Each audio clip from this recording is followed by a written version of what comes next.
start out by saying that we are bumping into the 5 o'clock meeting that Jason is hosting about the reopening, reconstitution plans.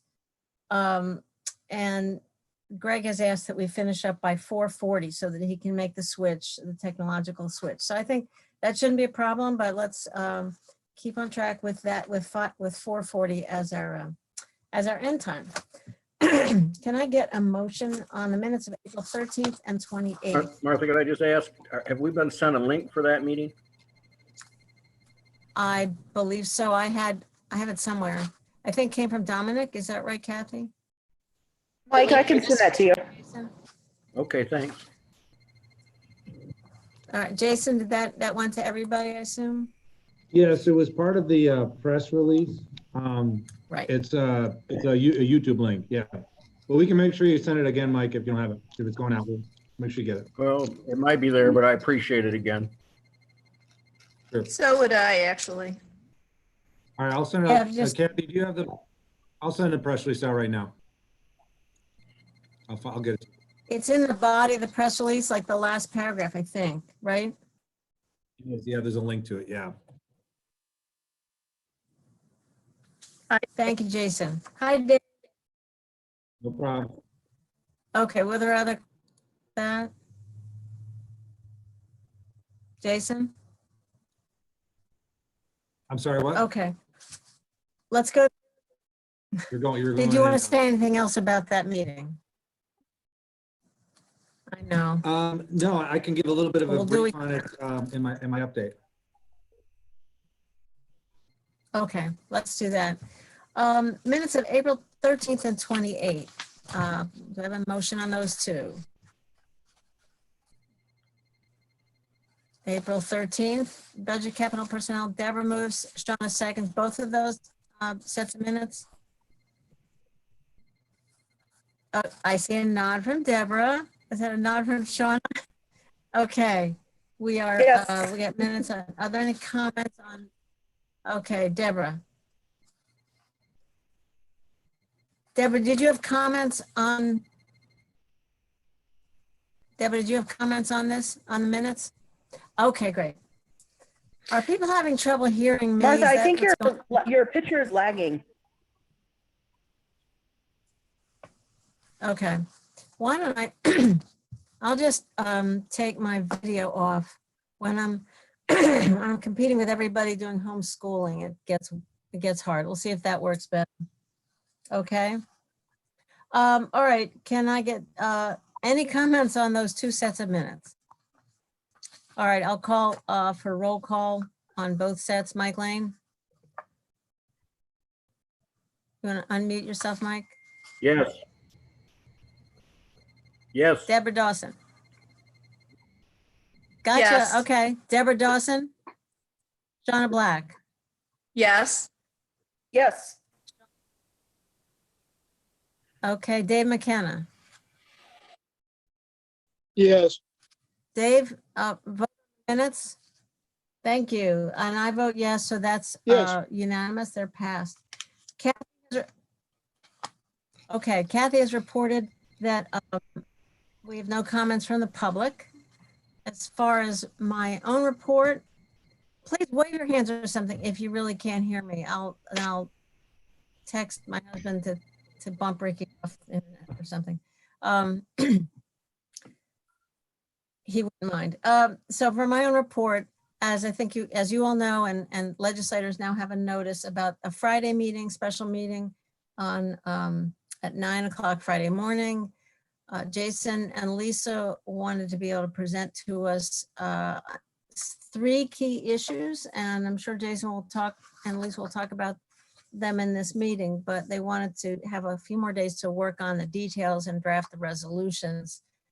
Those items are an early retirement incentive, the existing retiree health insurance, and the existing healthcare plan for current employees. And we will at least have discussions on Friday morning, possibly have resolutions to consider that we might take to the following Tuesday legislature meeting. So that was the purpose of setting up the Friday meeting. I also wanted to to raise the question, we had talked generally about a second retreat, budget retreat. Jason and I talked about it last week, and we thought perhaps June 30th. It's a Tuesday night. It's one of those long months where the first legislature meeting isn't till the 8th or the 7th or the 8th, so we have an extra Tuesday.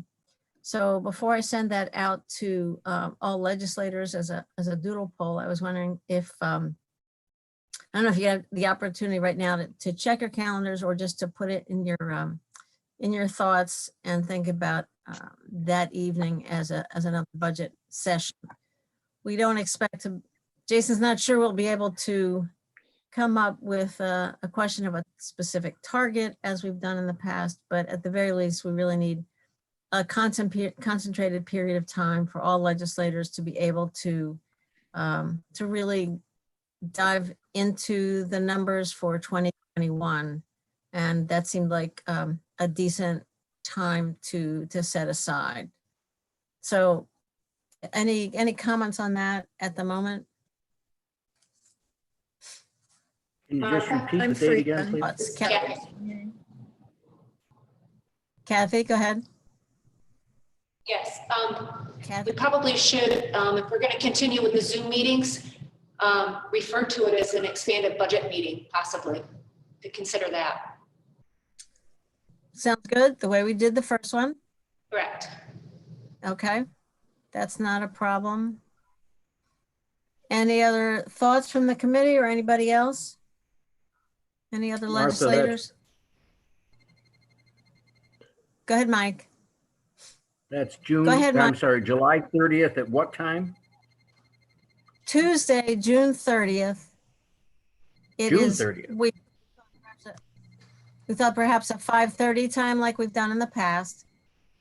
And Okay,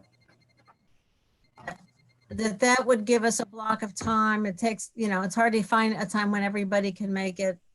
That would be sort of splitting the difference where we'll have a lot more information by June 30th. But it's before department heads and Jason have to really knuckle down on specific numbers in order to meet our typical fall budget schedule. Deborah. Yeah, Deborah, I'm go just ahead. curious as to whether or not we'll have, I'm just curious as to whether or not we'll have enough information by then. But I guess Jason would know that. Well, I think we'll have more than we have now. So, Jason, do you want to talk about that? You want to address that now? Yeah, I can. The challenge is I don't know what we'll have. I know we'll have 2 more months of information available to us.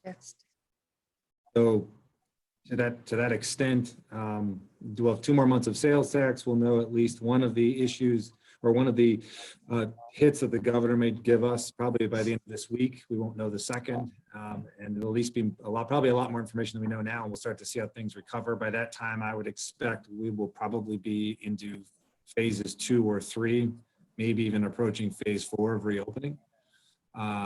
So it's probably, when you think about it, we usually start entering in the department heads usually start entering in their budgets at the beginning of June. So, we have to have some, we're having some discussions. Kevin and I are meeting tomorrow to kind of talk about what that means timeline. But, I don't want to send them on a frivolous exercise to start entering in budgets if it's going to all change. And, so there's some discussion we have to have timeline wise, but also to get some understanding of what type of budget you want me to put together by the end of June is probably the latest we can have that conversation before we really start getting into detailed changes in the budget in time for a proposed budget by Labor Day. So you said June 30th is the latest we can have that discussion? Yeah, probably. Is that what you said, Jason? Yes, usually, I'm sorry, I just took myself off video in case it wasn't coming through all right. Basically, I think that any later is going to be really difficult for us to meet with department heads, to have discussions about budgets. If we have to make some drastic changes to what's proposed, which may be the case, it doesn't happen in a week's time. You're dealing with 27, 28 departments, agencies. So, I mean, usually these are 2 rounds of meetings that Kevin and I go through with each department head, where we get to a final product mid-August, which allows us to develop a budget message and make some decisions by the end of August.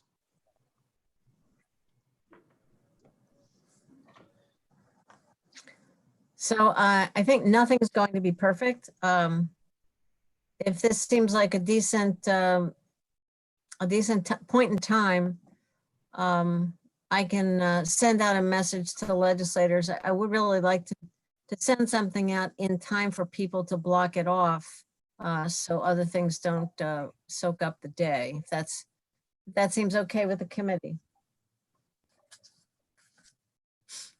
Don't see any hands up. I'll take that as a go ahead. All right, thanks, everybody. Workforce Diversity and Inclusion Committee, Annie Corman is on the call. Annie, you want to take it away? Thank you. Can everybody hear me all right? Yep. So for WDIC, next month is Pride, LGBTQ plus Pride Month. And I have an email into Arel to see if it's going to be possible to put up the Pride flags next month. And I'll also work on a proclamation for LGBTQ Pride Month. And that was it right now. I don't know if Henry had anything else. Henry? No, I do So not. that's it. Okay, thank you. Do you have a meeting scheduled, or you're not meeting this month? Yeah, on the 27th next, I think that's next week. May 27th, is that already next week? Okay. All right, thanks very Well, much, Annie. whenever Thanks, the Henry. 27th is. The 27th, okay. All right, the state budget issues and federal legislation. I gotta say, it's a moving target. It feels like everything has really slowed down in terms of the federal, any sort of next COVID piece of legislation. We're tracking it. We talked about it at length in the Tiger Committee last week. We are, I'm starting to talk to NACO, National Association of Counties, to see if we can, if there's some advocacy we can work on. But at the moment, it seems, things seem sort of stuck with the Speaker of the House proposing at least $1 trillion that would include, I think, most of that for state and local governments, and Senator McConnell opposing that. On the state, Jason, we still haven't seen anything from the governor, is that right? On budget cuts? Correct. Nothing yet. I expect something. I expect something later this week. Right, we're thinking that the comptroller issues his sort of cash flow report at mid-month. That's Friday, and we're thinking that perhaps the governor would issue something based on that cash flow report. Our understanding is that the legislature has 10 days after the governor puts in his proposed budget cuts. The legislature has 10 days to come up with an alternative plan. We're in touch with the Assembly and Senate finance staff, and they said they don't think there's any real negotiations so far. It probably will, whatever the governor puts forth will probably stand. So no news on that yet, but maybe by the ledge meeting next week, we might have some more news on it. So if there are no questions on that, that's all I've got on those 2 items. All right, Jason, County Administrator report. 2 things. So Lisa and I are working this week to try to put together a potential early retirement incentive for the legislature to consider, and there may be some proposed changes to the existing healthcare plans for both retirees and current employees. That's something that we're collecting some data on right now, and I appreciate having a special meeting on Friday so we can bring it to you in a full comprehensive form. I don't know where that's going to go yet. We're still preliminarily trying to understand if there's some advantage to this, but our gut instinct says it's something to look at. So the next 3 days, we'll have something developed, hopefully, and we'll be able to communicate out. If we don't have anything, I'll let you know, and it may not be necessary to meet, but I think we're going to have at least something to discuss. Aside from that, we've obviously had our budget, the budget retreat, so to speak, 2 weeks ago after the last legislature meeting last week. I reached out to all of the supporting agencies and let them know of the changes, and Jackie and Jesse from my office are working on putting out amended contracts for the third quarter. So we're communicating to everyone. I did send an email out to everyone that was impacted as well, just so they were aware of the final actions, and that they'll be should be expecting amended contracts. And then, we'll wait and see. I know Rick got our first sales tax payment in last week. I think we're expected to get our second one this week, which is usually a little more volatile. And so we'll see what the results come. But right now they appear to be, consistent with what we had estimated so far, unfortunately. So we'll see what it looks like and we'll report out on it, and then we'll put it in the model and update what we know. The big unknown, we'll see how the week fares. This could be a rough week for us. Another sales tax, bad sales tax number, and we could get hit from the governor. So we'll see how it turns out, and then we'll try to do some type of update for the ledge meeting to what we find out for the month of April. Okay, That's all thank I you. Okay, I see Annie's hand. Anybody else? Any committee members? Annie, go ahead. Thank you. So this is not just for Jason, but especially as we're starting to open up, just concerned about, especially seeing people sit either at the legislature or the EOC. Well, I know it's not EOC, but where you meet for EOC, is that I haven't seen anybody with masks on ever. And so I just thinking if people appear to be 6 feet away or to be close by, I think that's a good example to set for the community. So in the EOC, we do sit at least 6 feet away. I mean, it's hard to tell from the camera, but there's a pretty significant distance between us and the EOC. We do wear masks, though, when we leave the EOC room. So if we're going to the hallway, going to the bathroom, coming into this conference room, if we're in a conference room where we can't keep that distance, we do wear our masks. So, and I suspect, Annie, that what was included in the route plans was the expectation, and we just had this conversation actually right before this meeting with members of the EOC, that I'll probably be issuing directives in the next week or two that make it real clear that the expectation is that people outside of their normal workspace, if they leave their workspace, meaning they go to the copying room machine or they go to the bathroom, they'll be wearing their masks to and from their work area.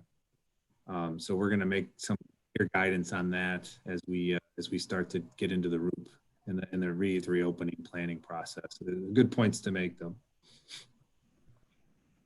Thank you. And so for at the table, at the legislature, that's just another way, because just if people are looking, there's been nobody wearing masks so far. I just want to set a good example. Yep, understood. Thanks, Annie. I got a message on that myself from a constituent. Mike Lane. Jason, on the early retirement that you were thinking about, are we hearing, or have we been hearing from employees who are interested in this, or are we going to wait and suggest it and see then if we have employees interested? There's been a little bit of both, Mike. We have heard back. I have spoken with some union leadership about it. So there is interest. it's, and yes, so to answer your question, yes, we have, there has been interest from some employees. And I think what we're trying to do is find something that works for us as well as works for them. There's a lot of different options, but we want to find something that's going to be, it's going to be something we can manage and that's financially, successful for us and for them. Well, when, we're losing expertise and longtime commitments to people in the job. So in return for that, we need to be sure that there's something in it for us as well. Right. Reorganization or fewer employees, something.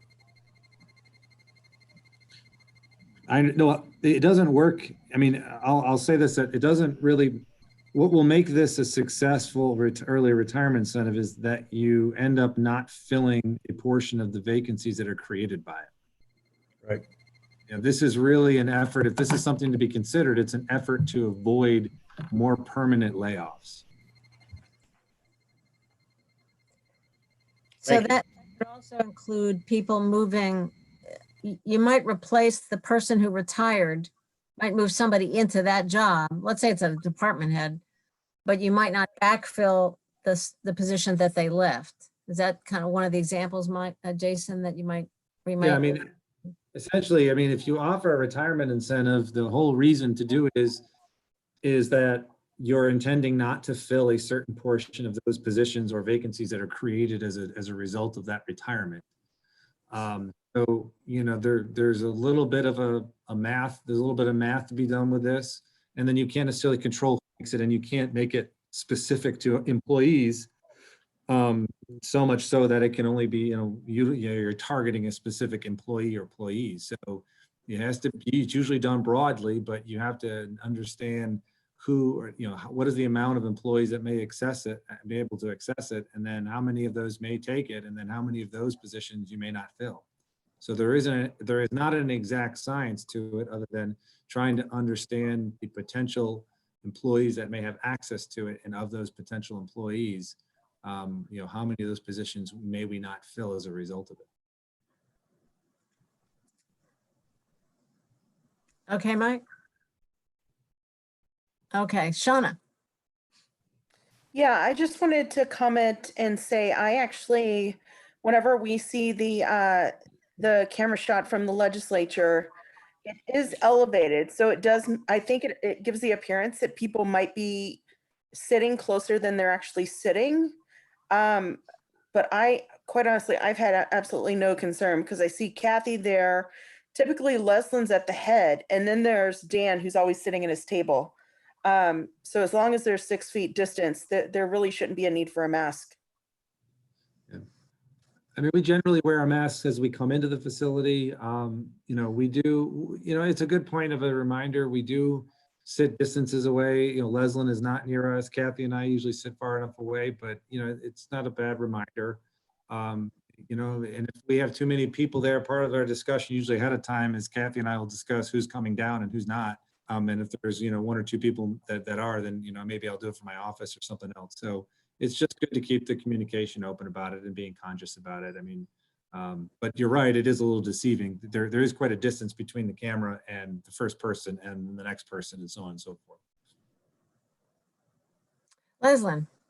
Hi, Leslin. Hi everyone. I can't, hang on a second there. Am I there? Yeah. Hi. I'm hiding thank behind you. here. Thank you, Jason and Shauna. I do want to concur that we are way further apart than I think it's absolutely seen, and we always have our masks nearby. Mine is usually right there on the table, and if I have to get up and go to the bathroom, I do put it on. So yeah, it's a little deceiving, but we are very conscious of that, and I want people to know that we have our mask right there. Jason comes in with his on his face, so do I, and as we start to speak, that's when they go right next to us on the table, that if we need to, we can put them on right away. Okay, is there anything, I see hands still up. Are these new questions or residual hands? Okay, if they have anything else on the mask issue, send a note to Jason or Jason and Frank, whatever. I wanted to follow up on furloughs, Jason. What is the word you're getting from other county administrators? You have your own listserv and folks are in touch a lot. What do you have a sense? We announced our 96 furloughs. How about other counties around the state? There are quite a bit of furloughs that have taken place. And in fact, while I'm talking to you, I actually have a list from NISAC, I think. I'm going to try to find. But basically, we're not the only one that has done this. We weren't the first. And I know we won't be the last. A lot of communities have done something similar.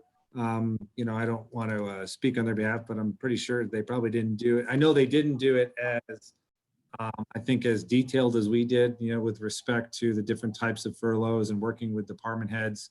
I know I did get a lot of questions from colleagues saying, that was a good idea. The way we did it was 6 weeks, 12 weeks. It took a lot more work to do it, but so just for example, Clinton County furlough temporary layoffs of 154. Cortland did 56. Genesee did 30. Orleans County did 34. Schuyler County did 32. Sullivan County did 77. We did 96. Wayne County did 353. Oh my goodness. I don't know what happened there. How many do they have? 1,000. Wow. Okay. Exactly. I don't know. I haven't spoken to Wayne County, so I don't know exactly. So those are the ones that I know about. Some have done some. I know some are working on it. We've had a lot of contact. I know I've had a contact from a few administrators from some other counties since we talked about it at our last administrators call last week. And since we have our information on the website, I know a lot of them have looked at it. I think there's probably more to come. All right. I'm sure NISAC's probably assembling that. That would help us certainly make our case to the federal legislators who don't know that this matters. So. Yep, they have. That's why they started collecting the data. Great. Okay. Thank you. Anything else? Any other questions for Jason? All right. Thank you very much. Let's go to Rick Snyder. I want to just first remind folks, as I said at the beginning of the meeting, that so that we can give ITS a break and time to switch over to the 5 o'clock call, we need to end our meeting by 4:40. So just want to make sure we get everything in here and be done by then. Rick Snyder, welcome. How are you? Pretty good. How are you? Good. Good. Sales tax information we already sent out to legislators. That was just on the first installment that we received. And that figure came in at about 24% down from last year's first installment of the month. I wouldn't be too alarmed until we get the second installment, which comes at the end of this week. That 24% does include the AIM reduction that was scheduled of $75,700. Nothing like adding insult to injury, but the state withdrew that amount from this month's monies. And without that reduction, we would have been about 21% lower. But we'll have a full report for that month for you at the legislative meeting next week. The other item that I've been asked about, and I think Henry's on board with us today, he had asked about our hotel room tax. And of course, almost all the hotels just stopped paying. The first quarter returns, some of them were returned, but all of them without checks and payment. So upon questioning, our staff has gotten back to them either with phone calls or emails, and they either told us that they would pay us when they open. There were 3 phone calls that said they couldn't pay us now.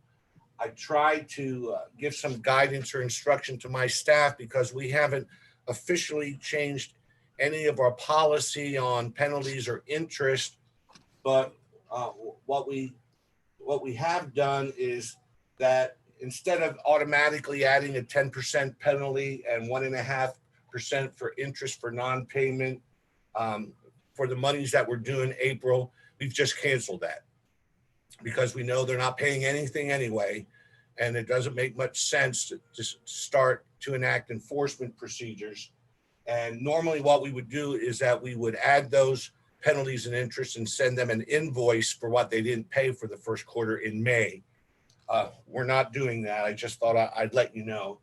And that in absence of any formal policy or direction going forward, we're just going to continue on without asking the legislature or anybody to really make any official change to the policy. We all know that most of the hotels are closed or closed, primarily closed in the majority. And so we're just trying to ride that out and wait until the next quarter to see how many, if any, start to send monies in.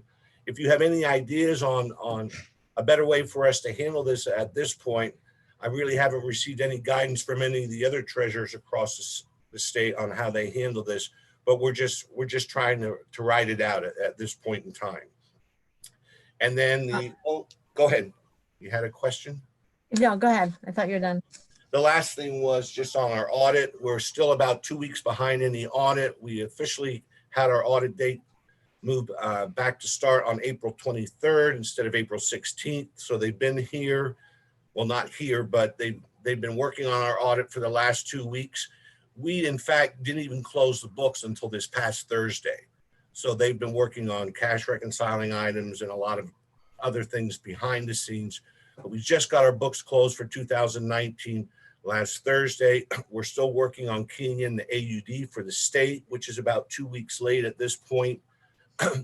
So we're really not gaining any time on getting caught up on the audit. I think we're going to be 2 weeks behind the whole proposed schedule, probably right to the very end. That's the sad news, but I thought I should share it. Yeah, it's important that we know that. Before I go to Deborah and then Shauna, Jason put into chat that he has to leave in 10 minutes. Jason, for another call, do you have anything on any of the resolutions, Jason, that we ought to know? Or No, I think Natalie will be able to talk to you about them. They're pretty basic. One is terminal pay. I believe that's for actually Julia. The second one is entering into a multi-year lease. Again, this is finalizing what I think was budgeted several years ago for an anticipated increase in lease with the DOL, but I know Natalie can speak more to it. Other than that, I don't have anything further to update. okay, great. I wanted to just check on that. Appreciate it. Deborah. Yeah, thank you, Martha. Rick, I'm a little concerned about our policy on the hotel tax because as I see it, to the extent that a hotel has to file a return and say, I've collected this money and I owe you this money, but I can't afford to pay it.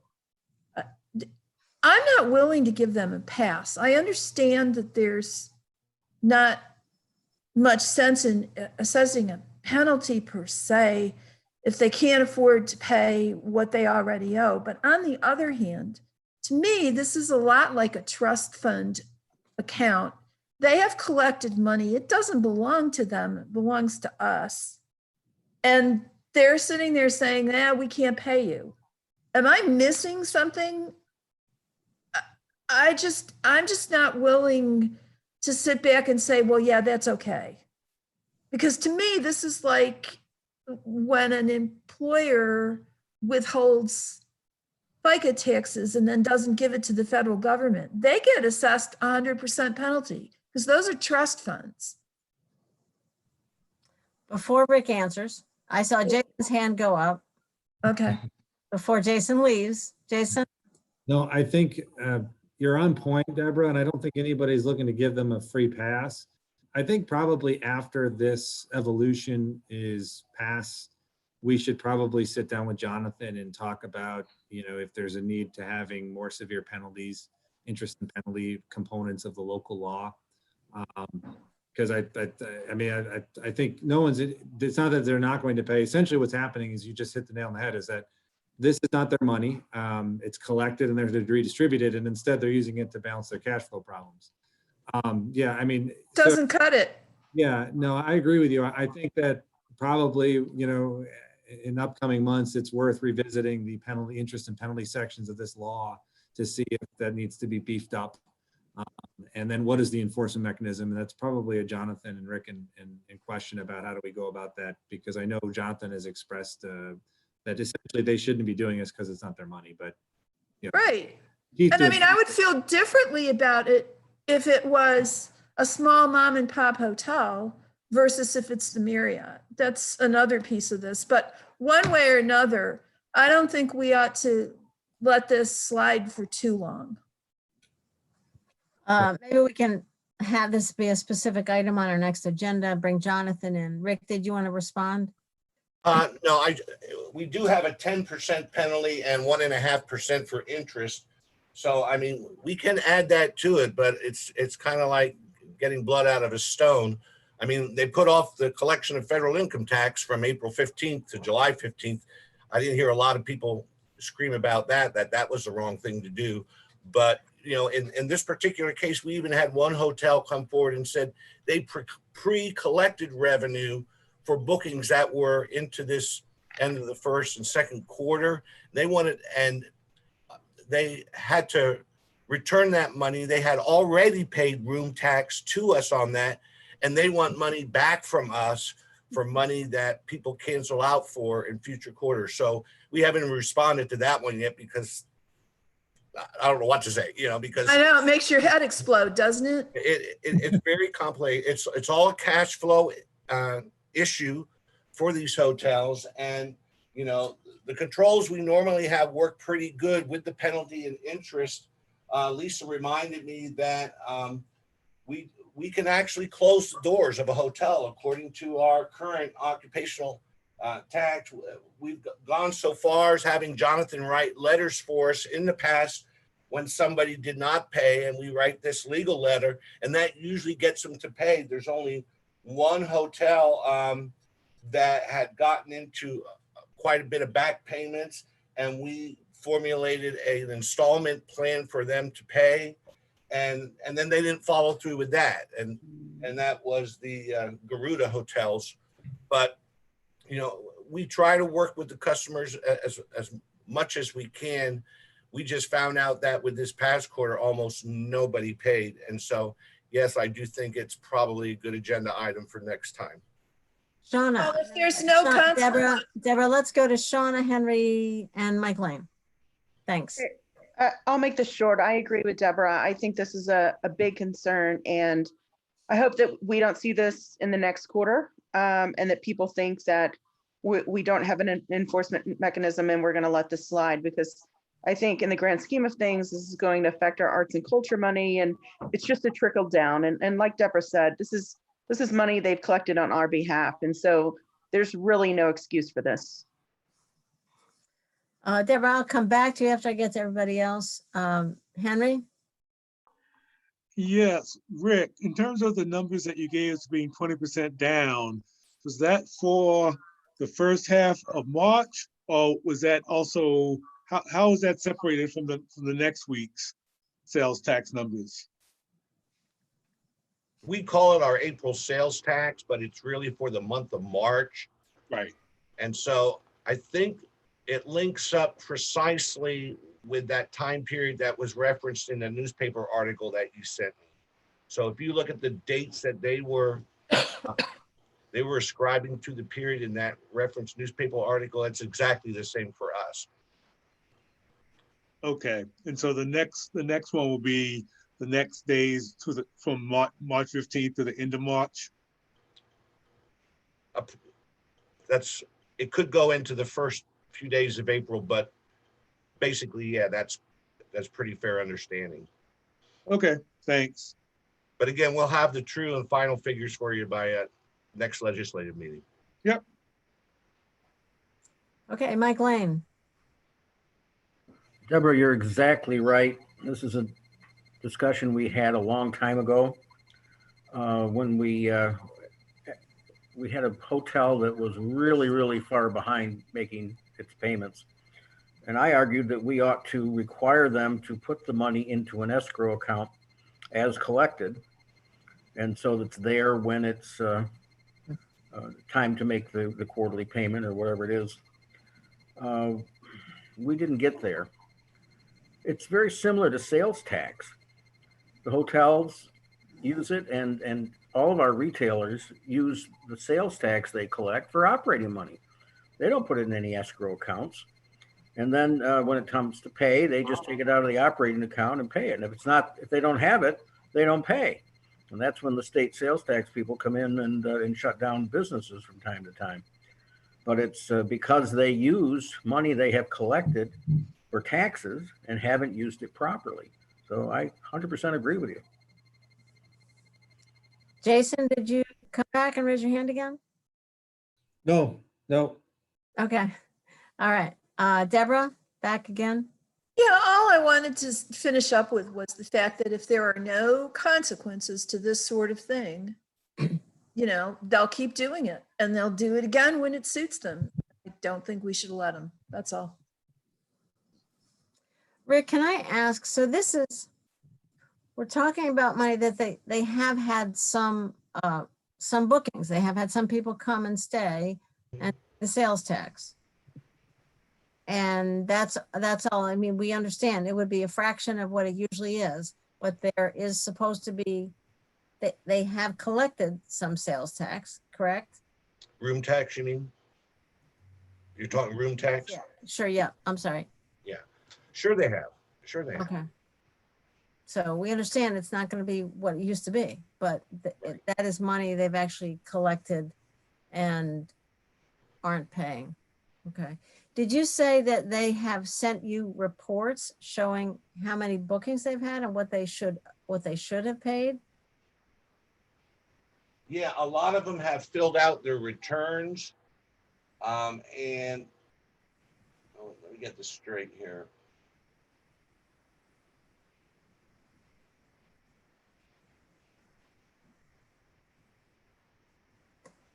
It's okay. Yeah, a lot of them have filled out their returns and sent out the returns and did not include a check.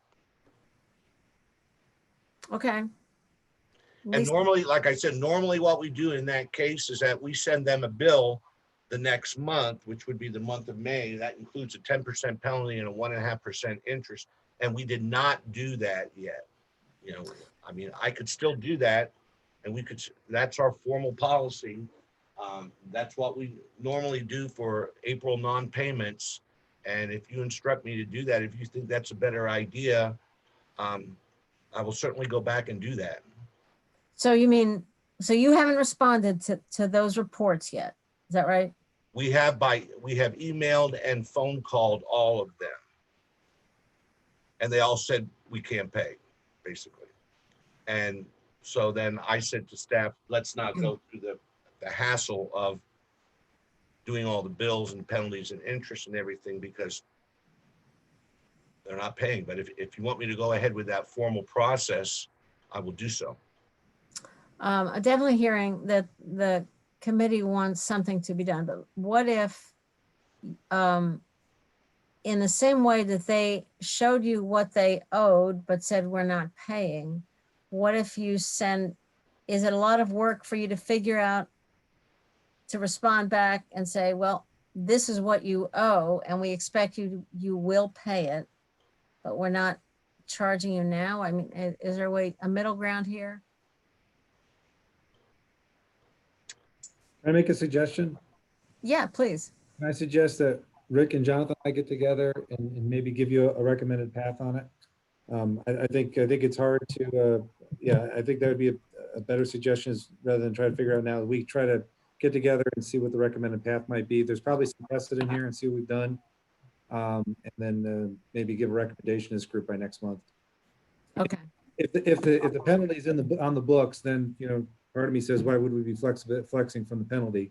And what authority do we have to do that? But if there's a precedent for it, it's something I'd want Jonathan to weigh in on. But it sounds like the penalty hasn't been registered. Yeah. So, I mean, It has in the past. I mean, we Yeah. do this mechanically every quarter, but up until now. yeah, Okay. I think there's probably merit as why you want to continue to do it, but there's also an optics issue. So I would just encourage maybe Jonathan and Rick and I get together and maybe give you a suggested path. That sounds great. Mike Lane, is that a new hand? Simply the fact that the tax returns came in, but no check, it's similar to income taxes. They know that if they refuse to, if they don't file, there's a penalty for not filing. There's also a penalty for not paying. But so if they file and don't pay, at least they avoid a penalty for not filing. Now, I don't know whether we have that in our requirements here, but that's maybe what they're thinking. All right, we'll look forward to that report and perhaps taking action next month and bothering Jonathan to show up at this meeting, maybe even. I'm okay with that. Anything else on this? Anything else for Rick? Okay, Jason, you want to take your hand out so I don't get confused? Oh, sorry. I didn't know it was up. Thank you very much. Okay, thank you very much, Rick. Lisa Holmes, how are you? Okay. Been a little busy. I know. We a couple of things to work on. All right, that audio, let's all go to take our video off and see if Lisa's audio sounds better. Can we do that? Should I go on video? Ooh, No, okay. that doesn't work.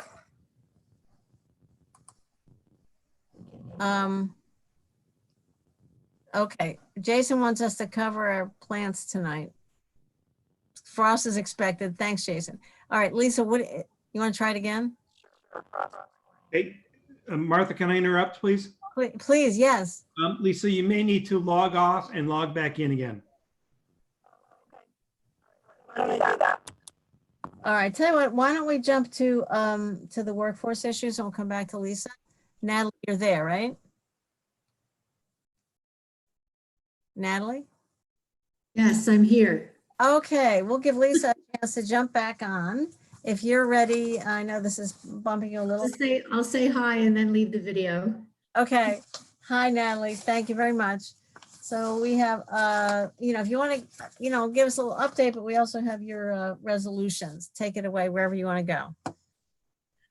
Sure. Well, the first one is a resolution to cover terminal pay for the outgoing Workforce Development Board Director, Julia Maddock, for the amount of $31,000. And this covers basically what I understand is a routine terminal pay procedure. She was with us until March 27th. And then she and I overlapped. My start date was February 24th. In the middle of that period, we had COVID and the executive orders come down. So that is an amount that covers to the end of April, in fact. Okay. Can I get somebody to put that on the floor? Somebody want to move the resolution? Shauna moves it. Dave, Mike Lane seconds. Thank you. It's packet page 12. Any questions for Natalie? Okay, it was good that really glad that Julia was able to extend her time a little bit. It's been quite a ride. So Yes, indeed. all right, I'll go across the screen as I see you all to vote. Mike Lane, Yes. Shauna Black, Yes. Dave McKenna, Yes. Deborah Dawson, Yes. and I vote yes. So that's unanimous. Next resolution, somebody want to move that about the multi-year lease? Moved by Shauna, seconded by Dave. Kathy, should we be reading the titles? Is it okay should I read the title, Kathy? You're muted. Yes, I think that would be appropriate to read them. Okay, sorry about that other one. All right, document 9310, appropriation from contingent fund and authorization to enter into a multi-year lease, workforce development. So that's been moved and seconded. Natalie, do you want to update a little bit on this? Sure. This is also workforce development, and this for the staff of the Workforce Development Board are co-located with Tompkins County Area Development and have been for quite some time. This is a really good arrangement that helps to encourage collaboration between economic development and workforce development, and I think has served the county well thus far. This resolution is regarding our new rent agreement. The budget adjustment was not anticipated in our 2020 budget. So this is an increase both in our rent expenditure line, but also reflected in the interfund revenue for $3,962. Okay. Thank you, Natalie. Any questions or discussion? Ready to vote. Mike Lane, Yes, Dave McKenna, Yes. Donna Black, Yes. Deborah Dawson, Yes. and I vote yes. All right, that is unanimous. Thank you. I think we do have some time, even with Lisa's report coming back. Natalie, you want to give us an update on life as you know it right now? Sure. Well, let's see. You know, when the executive orders were first handed down during the middle of March, as many of you know, the workforce system saw an immediate impact of this. To date, we have more than 5,000 initial unemployment insurance claims in the county. And just to give a comparison, some of you have heard me say this before. During a normal week here in the county, during, say, for example, seasonal layoffs or during the recession, we'd see around 50 claims per week. Now we are averaging in the 800 and 900 area. So we're doing all we can to manage that, giving advice to businesses and the public sector and employees on how to maximize the availability of unemployment insurance, the new pandemic unemployment assistance, and the $600 weekly booster. We are also delivering some online Zoom-based unemployment insurance sessions throughout the county. We have done these for Cornell, Ithaca College, City of Ithaca, the county for our own employees here at the county, and are about to start another round with the Tompkins Chamber and other employers. So we really are able now to get the message out there after a very rough start with the unemployment insurance system. You know, we feel that we're getting a positive response now that we are able to communicate. As many of you know, there is still a backlog of about 400,000 open claims across the state.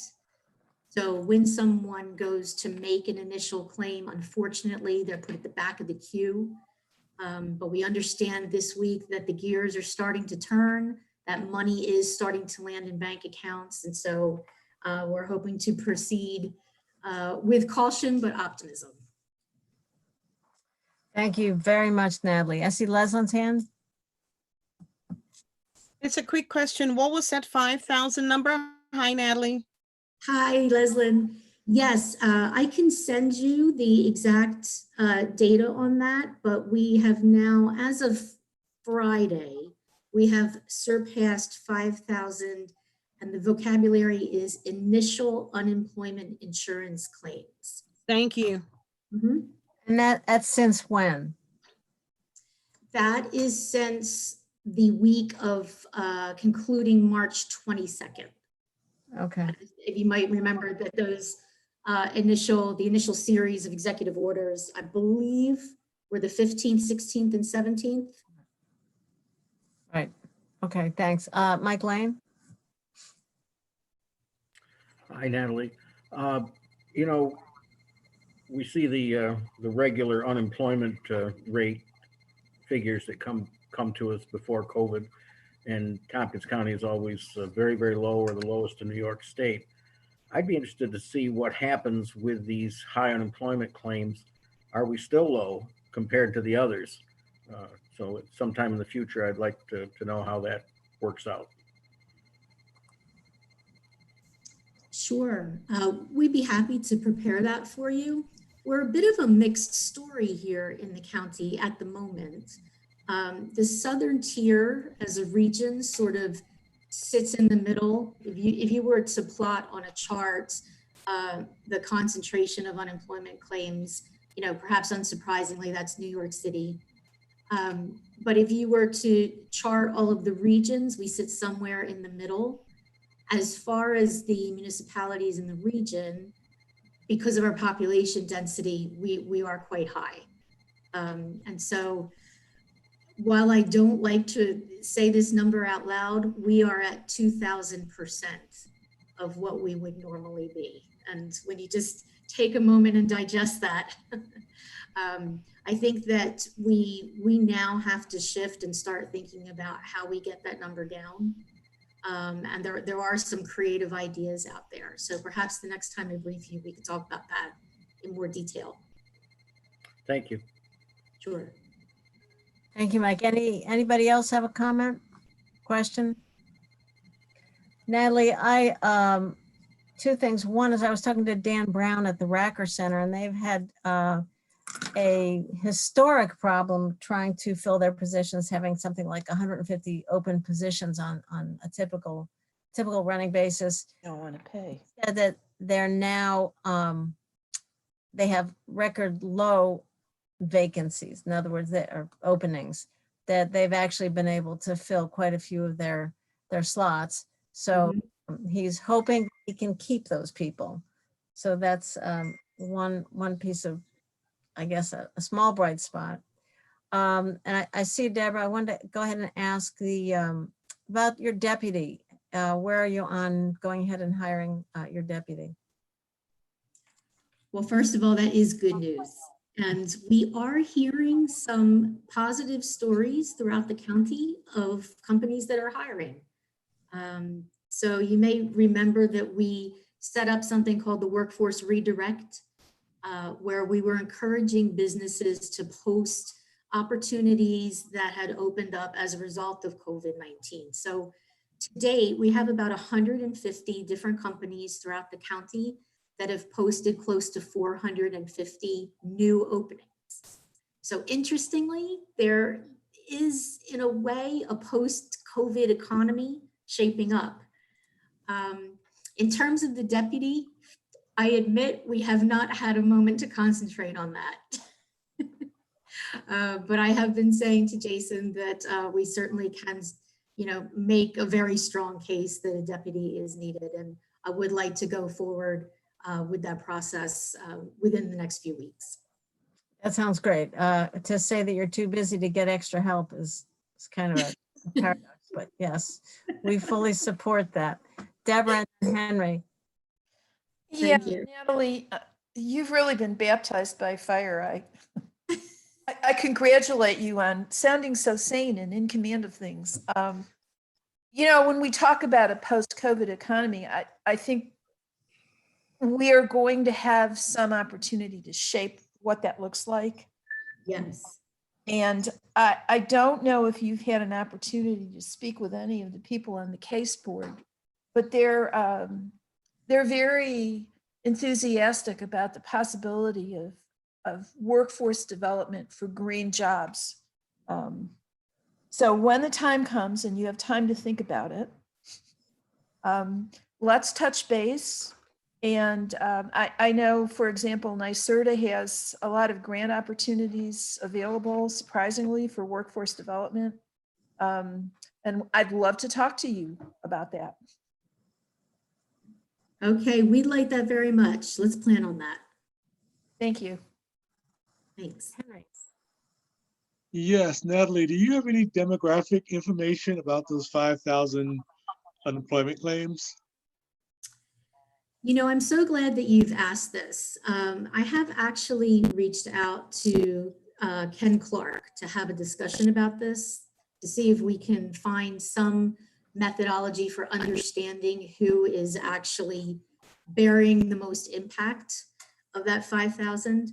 I should qualify all of this by saying that the number will very likely go higher because the public sector furloughs have not been included in that. So this being the Monday after the Friday, folks haven't made their initial claims just yet.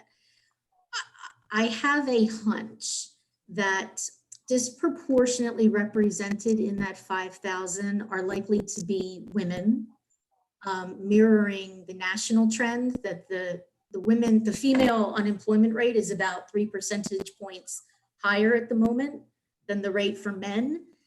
And that's because on the whole, this moment in time has affected jobs in manufacturing and construction a little less than jobs in retail, personal services, and those sorts of industries that are where jobs are filled by women.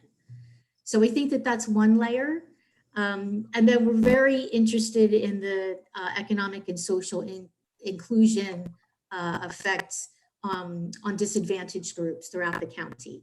We can't really pick up demographic data from those initial claims.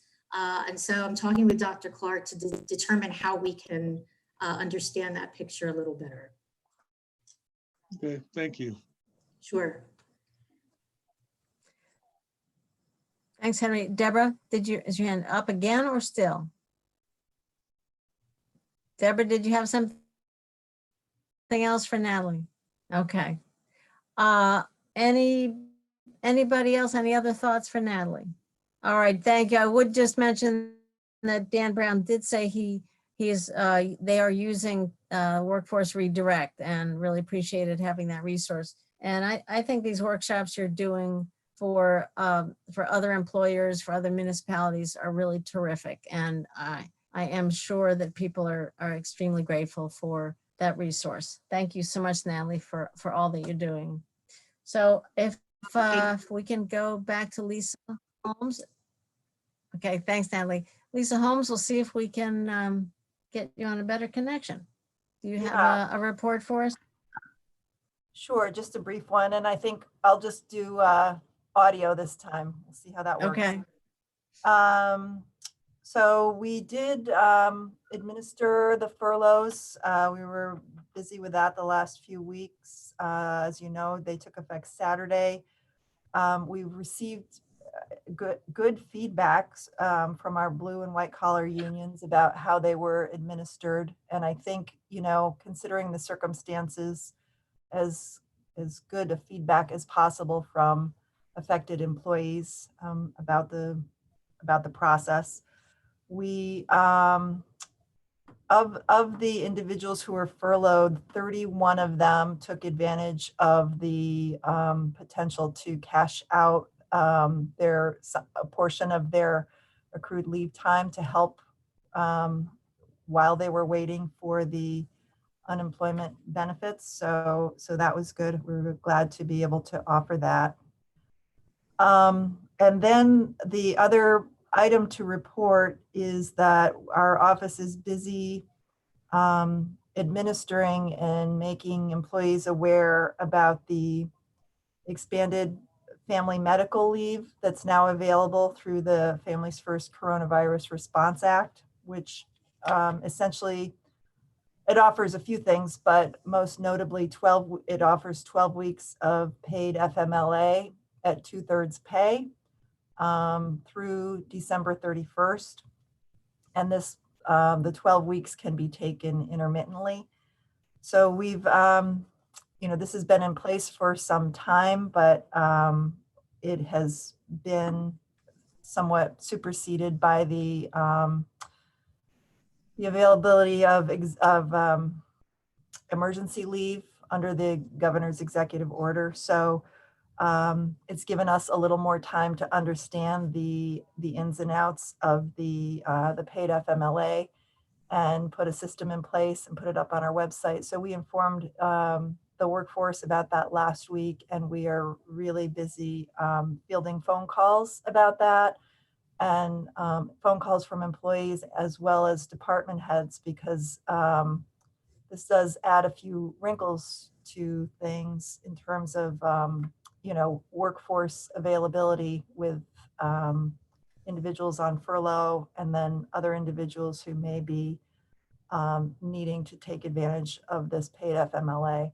And I'll also say that it is a very complex benefit to administer, and we've been educating ourselves, but also TC3, as well as Nancy Zahler from Trumansburg. They've been reaching out and asking for some guidance, and we've been, offering what we can to help them understand how to administer it for their own workplaces. So something we'll continue to keep doing.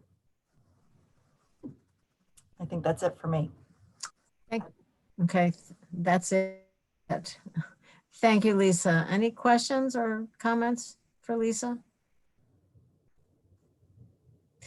Lisa, I know this has really been battle duty, and we really appreciate what you're juggling and managing. How's your staff? Are you fully staffed in your office? It seems you must be. I hope you're not down 50 or 60% in your department. Well, I'll say our But maybe you staff, are. our staff is working 100%. However, there are 3 of us in the office at any given time, 2 or 3 of us. So, yeah, but everyone is, is and has been working 100% remotely through this. Okay. All right, thank you. I'm sure you need that. And the good reports from the folks who are unfortunately on the furlough list are because you've been able to take that time and make those personal connections. So thank you so very much. All right. Okay, that is the end of our agenda. Are there any questions on the budget adjustments and transfers that are in your packet? Anything else for the budget, capital, and personnel? All right, not seeing anything. I will call this adjourn the meeting, and hope you can all join the 5 o'clock meeting that Jason's having on another call. Thank you all very much for joining us today. All right. Thank you. Take Goodbye. care.